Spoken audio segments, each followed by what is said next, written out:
নদীর পাড়ে বসে তার চুলটা লম্বা করে নদীর জলে ফেলে দেয়।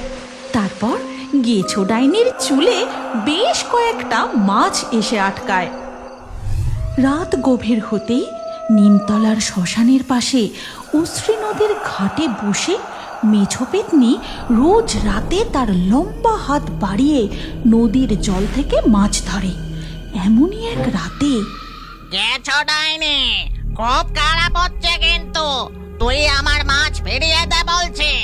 কতকাল আমি মাছ খাইনি, তোর ভাগের একটা মাছ যদি আমি খাই তো কি এমন হবে শুনি?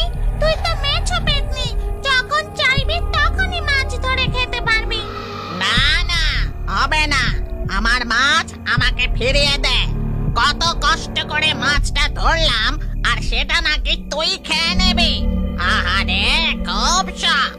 তুই গেছো ডাইনি, গাছেই থাক। মাছ খাবারও তো লোভ কিসের? আমি কি সাধে গেছো ডাইনি হয়েছে? মনে নেই ছোটবেলায় বাবা আমাদের দুই বোনের মধ্যে তোকে মেছো ডাইনির শিক্ষা দিল, আর আমাকে গেছো ডাইনির, যাতে আমাদের পরিবারে পাখির ডিম, ফল, মাছের কোনো অভাব না থাকে। আমি ওসব শুনতে চাই না। মা বাবা এখন বেঁচে মানুষ হয়ে গেছে। এখন তুই তোরটা বুঝে নে, আমি আমারটা বুঝে নেব। মেছো পেতনি বোনের এমন কথা শুনে গেছো ডাইনির খুব মন খারাপ হয়ে যায়। তারপর সে মনের দুঃখে, এ কথা আমার মনে থাকবে।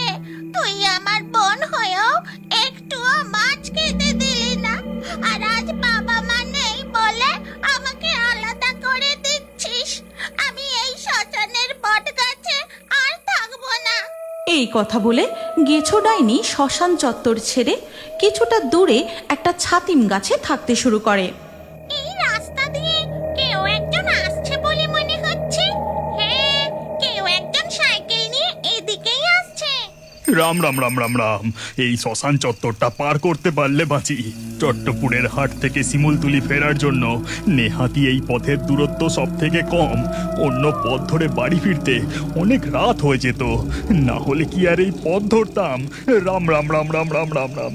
মনে মনে এই কথা বিড়বিড় করতে করতে ঘেটু জেলে জোরে সাইকেল চালিয়ে যেতে থাকে।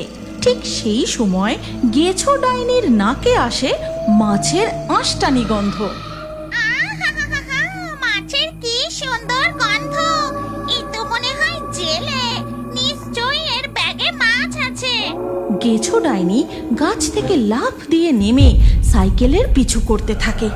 পিছু করতে করতে ঘেটু জেলের বাড়ি পর্যন্ত চলে আসে। তারপর গেছো ডাইনি বাড়ির উঠানের মস্ত তেঁতুল গাছের ডালে পা ঝুলিয়ে বসে পড়ে। এই গল্পের পরবর্তী পর্ব যদি তুমি দেখতে চাও তাহলে কমেন্টে নেক্সট পার্ট অবশ্যই লিখো। আর আমাদের রিও বার্ডস ফেসবুক পেজটি এক্ষুনি ফলো করে নাও। এই গল্পটি ভালো লাগলে লাইক করে শেয়ার করে দাও।